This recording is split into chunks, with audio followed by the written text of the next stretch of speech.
The Starting Five podcast has returned for Season 3. Here at Big Time Hoops, we're excited to welcome back the UK-born, but now proud Mainer Abby Davids and the North Deering dweller Taylor Mannix of the Portland Underground. They're back to serve the great basketball fans of Maine their weekly dose of local hoops discussion. And now, without further delay, here is Taylor Mannix and Abby Davids with the Starting Five podcast, brought to you by Big Time Hoops Maine and presented by Town & Country Federal Credit Union. Welcome into the Big Time Hoops Starting Five podcast presented by Town & Country Federal Credit Union. Taylor Mannix here. We're just going to tackle the college roundup and Maine Celtics stuff that we didn't get to on the Starting Five earlier if you missed the Gold Ball edition. And we also have a special interview with Tyler Ackley today, who is the St. Joseph's College Monks men's basketball head coach. They play today in Medford, Massachusetts, against Redlands University in the first round of the NCAA Division III tournament. He gave us his time, so enjoy that conversation as well. But first, let's get to the Maine College Roundup brought to you by Clean and Me Exteriors, and then let's do Maine Celtics Minute by Nosh Kitchen Bar, and then you'll hear from Tyler Ackley of the St. Joe's Monks as they prepare for a huge game against Redlands today. Taylor Mannix here. Stay tuned on the Big Time Hoops Starting Five podcast presented by Town & Country Federal Credit Union. At Town & Country Federal Credit Union, we believe in hoops, except the ones you have to jump through to get a great deal. That's why Town & Country has a rewards checking account with a free debit card that has no monthly fees, no minimum balance, ATM refunds, and lots of financial freedom no matter what your age is. Stop paying ridiculous fees for your money. When it comes to making a winning shot, joining Town & Country Federal Credit Union is nothing but net. Make a fast break to Town & Country now online at TCFCU.com. That's TCFCU.com. Town & Country Federal Credit Union. Membership eligibility applies. Federally insured by NCUA.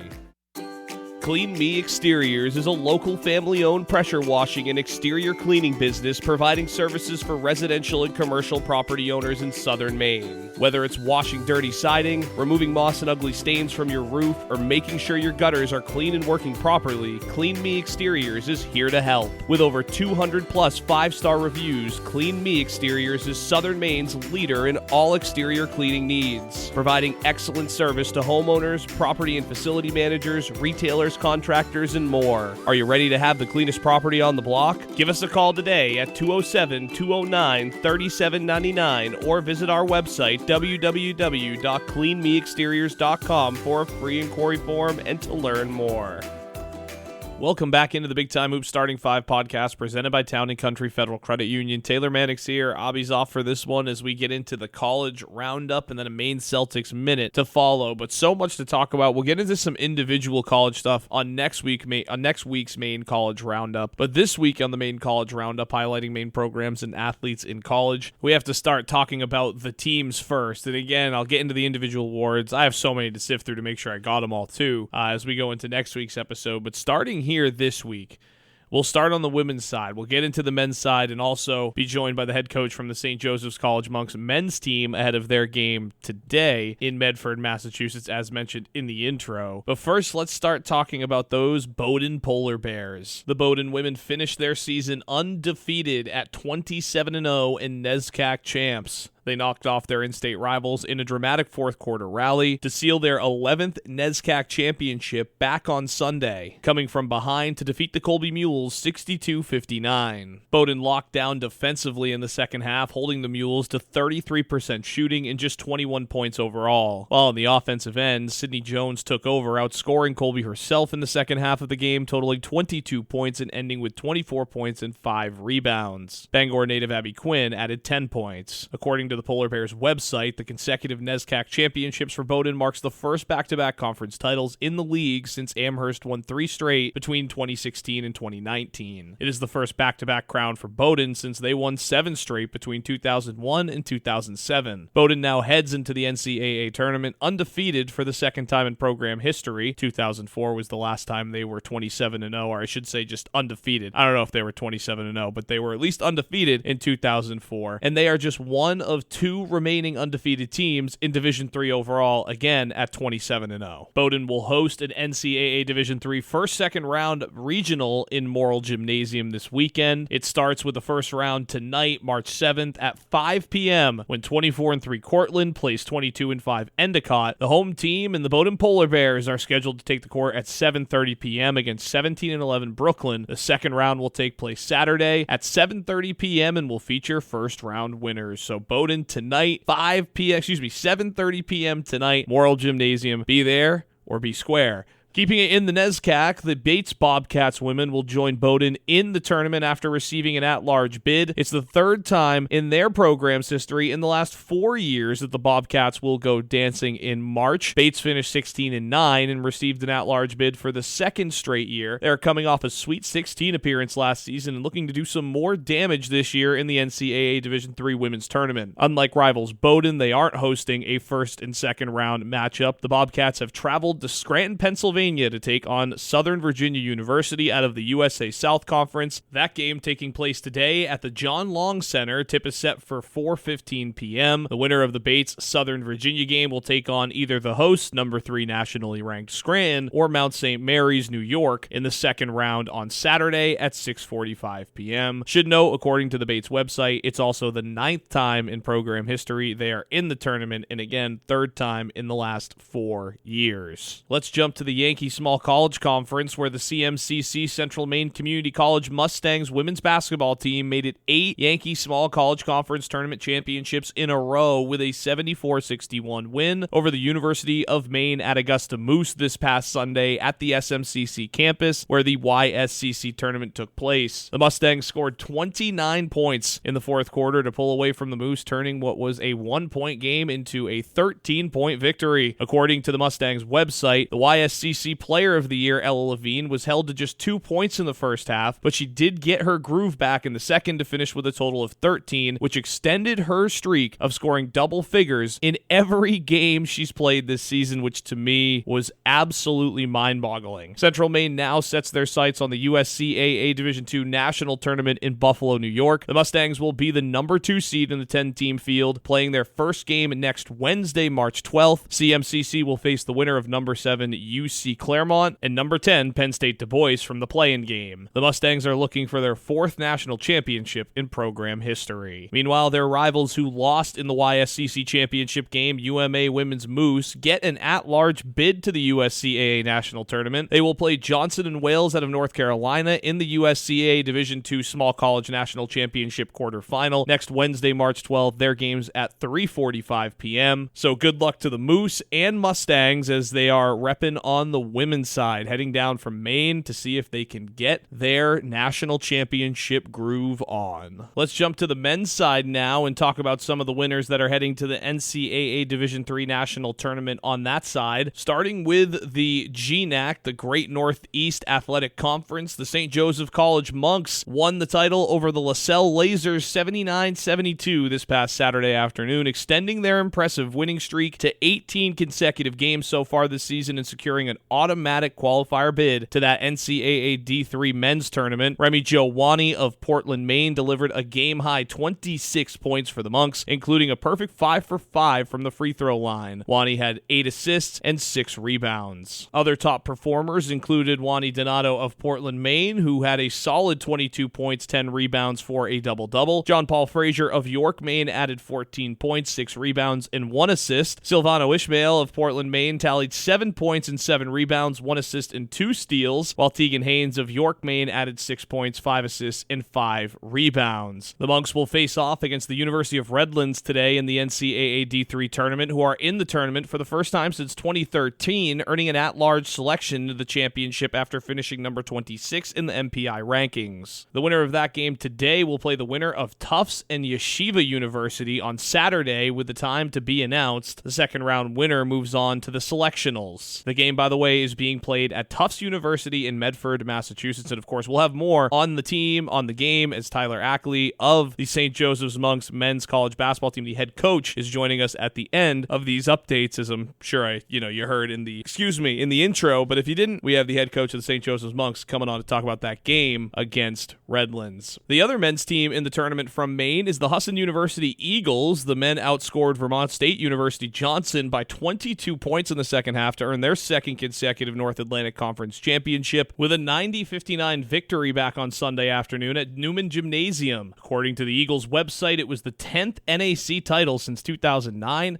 including 2 consecutive and 3 in the past 4 years, in addition to improving them to 16-4 overall in championship games under head coach Warren Caruso. Warren Caruso got to be a legend at this point. That's just unbelievable winning. Also, a big shout out to Riles Neff, who had a game to remember as he totaled 17 points while also grabbing 5 rebounds and handing out 4 assists, also posting 4 steals on 7 of 12 shooting, in addition to surpassing the 1,000 point mark for his career. Next on the agenda, the Husson University men's basketball team will face number 14 Worcester Polytech Institute in the opening round of the 2025 NCAA Division III men's basketball tournament. Husson and WPI will battle in the second game of tonight's action on the campus of WPI, as Stockton University and Ithaca College will begin play in the 4-team pod today at 3 p.m. If Husson is able to upend the nationally ranked Engineers tonight, it will be the program's first victory in the NCAA tournament. So pretty exciting stuff tonight. Go Eagles. A couple honorable mentions as well I wanted to throw in there. Going back to the women's side, the Maine Maritime women did lose the NAC championship. The 2-time champion Maine Maritime Academy women's basketball team saw its North Atlantic Conference reign come to a heartbreaking end against SUNY Cobleskill 55-53 back on Saturday, but still incredible season from MMA. The St. Joseph's women also fell short in the GNAC. They lost to the St. Joseph's College Blue Jays 66-59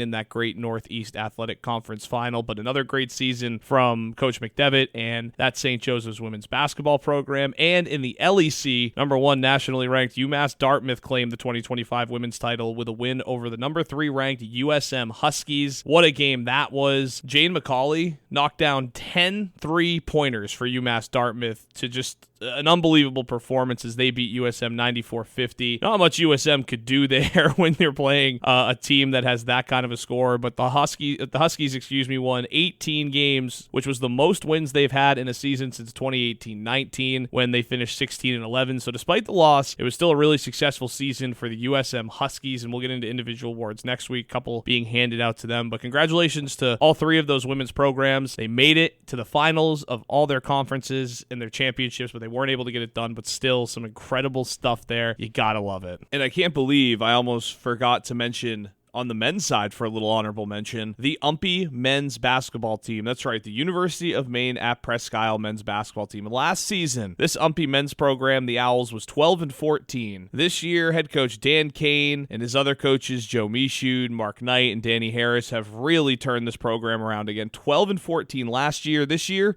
20-6, and they pushed the University of Maine Farmington Beavers in the NAC quarterfinals to double overtime before losing a heartbreaker 79-78 at Newman Gymnasium in Bangor. Dylan Griffin had 26 points for UMF to lead the way, while Gilbert Jean Mendez had 23 and 13 for UMPI, but they did earn themselves, despite losing in the quarterfinal in the NAC, an ECAC D3 men's basketball championship appearance. They will be playing number 2 Salisbury University tomorrow at 3 p.m. in Jersey City, New Jersey. What a season. And again, hopefully these UMPI Owls can take down the Seagulls and keep this magical season running. Incredible turnaround. Again, 20-14 last year, 12-14 last year, 20-6 this season, and playing in some postseason action. Congrats to the Owls. But that'll wrap up the honorable mention. Let's jump up to Orono and get into the University of Maine discussion, as the University of Maine Black Bears entered postseason play last night in America East as the number 4 seed, and they played number 5 NJIT, New Jersey Institute of Technology, and won 65-51. The win advances Maine to the semifinal round for the 11th consecutive season, as the Black Bears will travel to take on number 1 UAlbany Great Danes on Monday, 6:30 p.m. Should be a great one. We're going to be rooting for Amy and them as they travel down. NJIT, let's talk about a little bit that one last night. They would push back in the third quarter, but Maine outscored NJIT 27-16 in the fourth quarter on 10 of 16 shooting, finishing the night 24 for 55 from the floor, 43.6%. They also hit 10 three-pointers, so just an incredible night last night for Amy Vachon and her Black Bears, and now they get ready to go take on the UAlbany Great Danes. Should be a great matchup on Monday night at 6:30 p.m. Looking at the box score real quick before we get to talking about the men and when their America East playoffs get underway. Asta Blumenfeld was amazing last night. She had 22 points on 9 of 14 shooting. She was 3 of 4 from three-point range. She also had 9 rebounds and just 3 turnovers, so really good night for Blumenfeld. And then Caroline Bornman finished with 15 points. Sarah Hodgson finished with 11, the only 3 Black Bears in double digits. For some Mainers, Sarah Talon had 3 points in 18 minutes. She was 1 for 4 from the field, 1 for 3 from 3, but had 4 assists to go with 4 rebounds and also contributed a steal in that one. So really nice to see. Paula Gallego, Olivia Rockwood, Caroline Dotsey all also got on the score sheet for the Black Bears. And Caroline Bornman had 7 assists last night with 5 rebounds and 15 points, also 2 steals, no blocks, but a great performance by Bornman. So we'll see how Maine does as they head again to play the University of Albany. That's going to be a tough one. I mean, look, when you go back to the beginning of America East play, when Maine played on January 11th in Albany, they lost by 5, 60-55. And then when they got their second crack at them up in Orono at the pit, they lost 56-40. So a little bit more lopsided on February 20th than when they played back on January 11th in Albany. Hopefully they'll get a little bit of the game that happened in Albany. Sarah Hodgson led the way in the first meeting with 16 points back on January 11th, while on January 20th for Maine, it was Caroline Dotsey who led Maine with 14 points. So 2 different scorers leading the way against this Albany Great Danes team. And tall task for Maine, but one that all of us believe Amy and company can get done. Go freaking Black Bears. The Black Bears, by the way, 15-15 overall, 9-7 in conference play, and obviously now with a win under their belt in the quarterfinal, heading to the semifinals Monday. Let's jump over to the men's side now as they prep play for their America East playoffs. They finished the season 18-13, regular season that is, and conference play at 10-6, 9-3 record at the pit, and that's where they'll start America East play up in Orono against the University of Massachusetts Lowell. The Riverhawks are coming to town on Saturday at 6 p.m. That game will be up in Orono. Should be a fantastic matchup. It'll be the third meeting between these two, and boy, have the first 2 games been filled with action. Going back to January 23rd, the first time these two teams met down at Costello Arena in Lowell, Massachusetts, Maine got a win in overtime, 86-85. It was the first time Maine had gone to UMass Lowell and win like that in a long time. Really, anyone had had success down in Lowell in a while. It's tough to win down there, and Maine did it in overtime. And then fast forward to March 2nd, that's right, Tuesday at 6 p.m. in Orono. The UMass Lowell Riverhawks lost 71-70. So that's right, the last 2 games have been decided by a combined 2 points in favor of Maine. It's tough to beat a team 3 times in a season. We'll see if Maine can get it done. 6 p.m. tomorrow night. That's 6 p.m. Saturday in Orono. Should be a really fun game against the UMass Lowell Riverhawks. Again, third meeting between these two. Maine 2-0 on the season series in America East play. Let's jump over to the Maine Celtics Minute, brought to you by Nosh Kitchen Bar, and then let you hear from Tyler Ackley of the St. Joe's Monks College men's basketball program. Great conversation with him as they get ready for their game today at 4 p.m. But first, let's talk Maine Celtics. Again, brought to you by Nosh Kitchen Bar. Maine finished off the month of February, the Maine Celtics that is, with a 7-1 record. And as I've been saying on this podcast for many months now, they're now back in the thick of it. And after Tuesday's win, they're second place in the NBA's G League Eastern Conference with a record of 16-10. That's right. And they kicked March off with a win over the Grand Rapids Gold on Tuesday, 122-111. They will play 3 more games on the road before finally returning home to the world-famous Portland Expo on March 20th. Tonight, they take on the Cleveland Cavs affiliate, the Cleveland Charge, from the Public Auditorium in Cleveland. Should also highlight J.D. Davison was named G League Player of the Month in February for that 7-1 record, along with Tyler Lashbrook, the head coach of the Maine Celtics, being named G League Coach of the Month in February as Maine climbed to the top of the East. Let's not forget, before this 8-1 total stretch now from February into March, Maine was 8-9 and on the outside looking in of the playoffs, and what a difference a month makes. Told you guys this like all through the process of this. It went like this last year. They were 500 in the G League's tip-off tournament. It looked like, what are we looking at here? Could this team end up amounting to anything? And they went to the G League final last year, winning the Eastern Conference. I think we're on pace for that again. Right now, they're second in the Eastern Conference. Big game against the Cleveland Charge tonight. We'll see how it goes, but we'll keep you up to date next week as well on all Maine Celtics basketball as they return home on the 20th, a few weeks away, but playing incredible basketball. 8-1 over the last 2 months are the Maine Celtics, and now second place in the G League's Eastern Conference. All right, let's get to Tyler Ackley. Appreciate you guys sticking around and enjoying. Hopefully you enjoyed this college and Maine Celtics talk. I love doing it, so I'll bring it to you guys next week again, going over some individual awards. So many Mainers doing so many great things in so many different conferences, in small college to the biggest levels, Cooper Flag,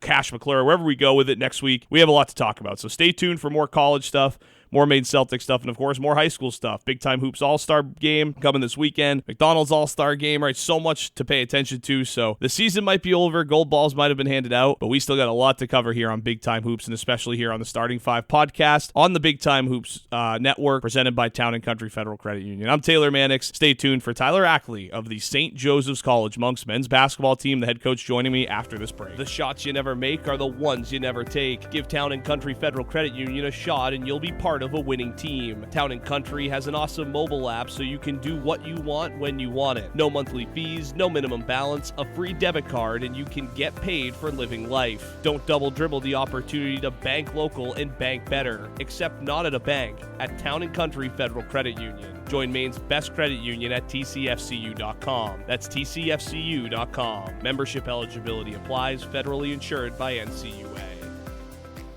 Welcome back into the Big Time Hoops Starting Five podcast presented by Town and Country Federal Credit Union. And now, as promised, joining me from the St. Joseph's College Monks men's basketball team, the head coach and coach of the year in the GNAC. Also, his team won the GNAC this weekend over LaSalle to get the opportunity to play in Massachusetts today. Again, joining me now, head coach Tyler Ackley. Tyler, thanks so much for joining me today, especially ahead of a huge game today against Redlands. Thank you for having me on. I appreciate it. Anytime I get a chance to talk about our team, I'm always excited. So thank you for having me on. Well, and again, Coach, first off, we'll just get right into it. Back in the big dance for the first time in 16 years with this program, and you didn't have to travel too far going to Massachusetts. Tell me about how things have been in Medford, Mass. I know you guys are staying in Waltham, but, I know the tournament's in Medford. How's the preparations been going for Redlands and things getting settled in Massachusetts? It's been awesome. Yeah, I think we, outside of obviously hosting in our own gym, I think we got about as fortunate as we could with where we landed so that our fans and parents could come out and watch. So we're excited to be here. We're excited for the matchup. I think from my point of view, I'm really excited for our guys. Listen, we're in the NCAA tournament. We're playing a team from California. It's hard to beat that. It's a great matchup for us. It's a great, time to be playing basketball. Anytime you're in March and playing, it's exciting. And I think, preparation leading up to it has been really good. Coming off of a weekend where we played 3 games in 5 days, there wasn't a ton of practice time. So to be able to get back to work and clean up some of the things that we need to advance in this, first round of this NCAA tournament was really important. But, we're certainly enjoying this experience. We're, ready to go and looking forward to getting going tomorrow at 4 o'clock. Yeah, you mentioned that GNAC tournament where you won 79-72 over LaSalle. Obviously, winning a big game like that is going to help in games like today when you take on Redlands. What did your group do so well in the final that earned you this opportunity here today and really throughout the tournament that you saw? Because you mentioned it, it's a grueling gauntlet with so many games in such short periods of time. Yeah, I think how close-knit we are and how we're able to respond, I thought was really important for us. There was a lot of things that happened in the course of those 3 games where, we came out hot in the first game and got it rolling early. And then the semifinals, we had a heated battle with Albertus Magnus, who we started to have a little rivalry with and have matched up with them in back-to-back years in the semis. And we're able to take care of business there, and then leading into the championship game with a rematch with LaSalle, who we had just played and has been having a great year. It was it was definitely a tough stretch, but it was an exciting time. But I think the biggest thing for us was how close-knit we are. And anytime you're playing in the conference tournament, there's always going to be these, game of runs. So your ability to respond and to not get too high or too low is really important. I thought we did a really good job of that last week as a group. And then, when it was time to make plays, we're fortunate to have some pretty good guys that can step up. And, I thought we really did that when it was time to make a play. We had a couple different guys step into the limelight there and do what we needed to do.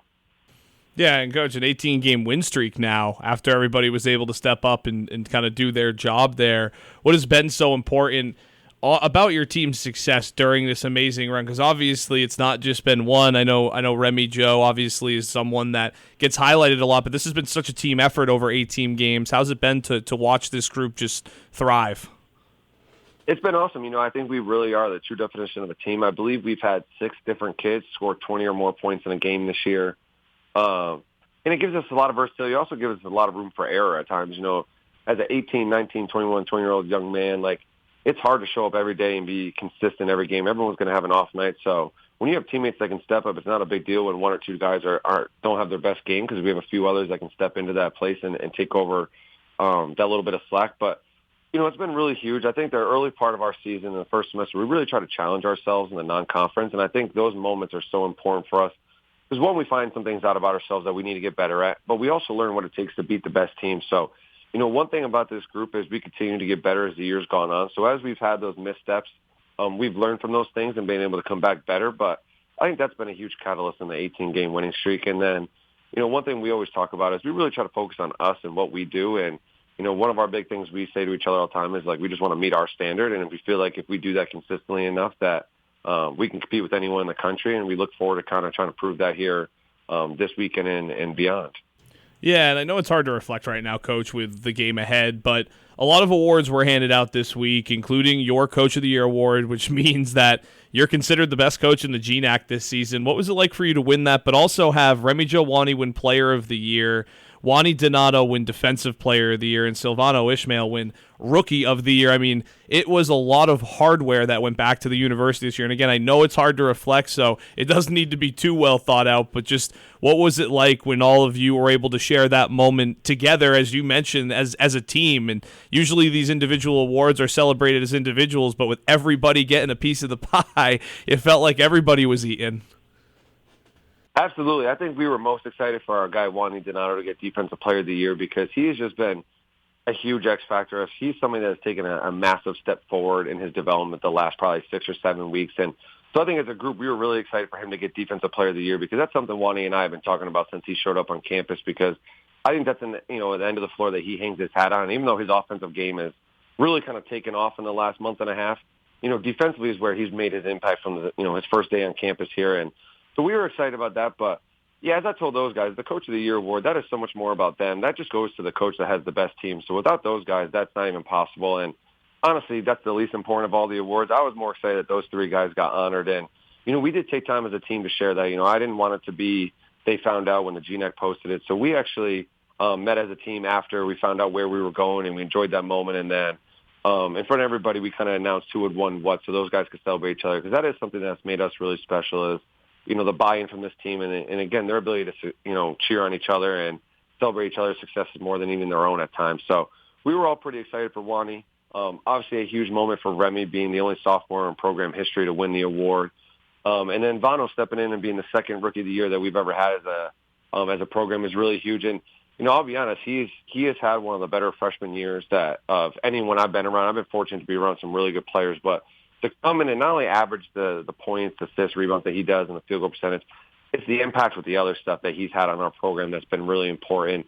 But yeah, I think it's rare to sweep awards, but it was really speaks to kind of how these guys have dominated throughout the year and what they've done as a group more than anything. Yeah, right. I mean, the only blemish was that first conference game of the year against those Blue Jays, and after that, I mean, it was the GNAC was St. Joe's to lose, and you guys made sure everybody knew and left no doubt winning that GNAC title. I want to talk, though, a little bit about, again, today's game. Full disclosure for those listening, we did record this yesterday, but for those listening here on this when this gets released Friday, the game is today, this afternoon, so pretty exciting stuff for you, Coach, and the boys.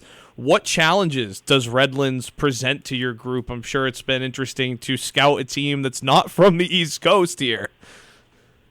It's been awesome. They are great. I've actually been fortunate to see Coach Bridgeland, their head coach, when he was a head coach at Whitman College out in Walla Walla, Washington. I actually got to see him compete against Nebraska Wesleyan, where I used to coach. And he's always had great teams and ran a great program. And, they're athletic. They press the entire game. They really want to play up-tempo, similar to us, just doing it a little bit different. But, the challenge is going to be handling the press, not letting it fluster us. And, I'm sure they've been practicing all year long, so I'm sure they're going to make a couple plays, and we can't allow, maybe a turnover or a bad play on our end to kind of snowball the wrong way. So I think that's going to be really important for us to just stay poised and understand that, again, they're going to make some plays, we're going to make some plays, and we just got to, limit their runs as much as we can. But it's definitely going to be an exciting challenge. And like I said in the beginning, like I'm fired up for our guys. Like how often, when you get into playing college basketball, this is stuff you think about, playing a team from the other coast in the NCAA tournament, trying to go out there and compete and, figure out who's better. That's one thing about this group is, we really want to compete. We really want to, it doesn't matter where, anywhere, anytime, anybody. As long as we got 40 minutes, we feel like we got a chance. And, that's really kind of our focus heading into this game is, doing what we do at a high level and trying to limit the things that they got going on. But we certainly try to focus on us first. Yeah, again, this game, Medford, Massachusetts, on the campus of Tufts University. They're hosting this pod. 4:05 tip-off against Redlands. I'll leave you with this one, Coach. I know we've talked a lot about what's gotten your team to this point and to earn the opportunity to play in the NCAA tournament. What's something today that you really want to see out of your team and see them do effectively that you feel will help lead you to victory? I would say handle pressure. I think I always tell these guys, pressure is for the unprepared. And I think for us, we're prepared. And I think, they're going to try to create as much pressure as they can in these moments. But for us, I think it's understanding that, hey, there's still 5 of them and 5 in us. We know how to break a press. We know what we need to do once we break that press. And that's really what I want to see from us. No matter what the result of this game is, I want to see us go out there and do what we do because that's kind of what's gotten us to this point. And, I try to stress to them that it's not about, as the stakes get bigger and the games get bigger, it's not about changing anything you do. Our preparation needs to stay the same. When we have fun, it's time to have fun. When it's time to lock in, we need to lock in. But we don't need to change anything we've done to get the result we're looking for. We've been able to do it our way this entire way, and we look forward to trying to do that tomorrow. And that's really more what I'm looking for anything. I want to see us go out there and look like us and give ourselves a chance to really go out there and do this thing and take the victory home. Again, Coach Tyler Ackley, the head coach of the St. Joseph's College of Maine Monks, who are in the NCAA Division III tournament in Medford, Massachusetts. 4:05 p.m. tip-off in the first round against Redlands, a team again from the West Coast. Should be exciting, Coach. Congratulations on the championship in the Great Northeast Athletic Conference. It's hard to win. We mentioned it, Mitchell, Albertus Magnus, LaSalle, a 3-team gauntlet. You got through that and earned this opportunity, but a lot of people in Maine excited for you. And also Husson University, who's having the opportunity today as well, both men's programs, and of course Bowdoin and Bates on the women's side, so a lot of Maine representation. I know everybody in the state's rooting for every single one of you guys, but especially you guys. Good luck today, and kick some ass against Redlands, my man. Thank you. I appreciate it. And good luck to all the other programs. I believe UMPI is also playing the ECAC tournament, so good luck to Coach Kane and Coach Caruso. I think they've done an unbelievable job this year, and I'm excited for Coach Caruso to finally get a draw that's based on their talents and what they've done from season to season. So I'm excited to see those guys go out there and compete and hopefully we can sweep it and go 5-0 tomorrow. Today. I love it, right? Repping the 207 again, head coach Tyler Ackley. Thanks so much, Coach. Good luck again tonight. Thank you, guys. We'll be back here again next week with more of the Maine College Roundup, Maine Celtics Minutes, and, of course, Starting 5 podcast. Don't forget that as well. It's the Big Time Hoops All-Star Weekend this weekend, so make sure you're tuning into all the action there, and stay tuned on the Big Time Hoops podcast and all other platforms for more updates from college all the way to high school. Awards coming this weekend and All-Star games. Taylor Mannix again signing off till next week.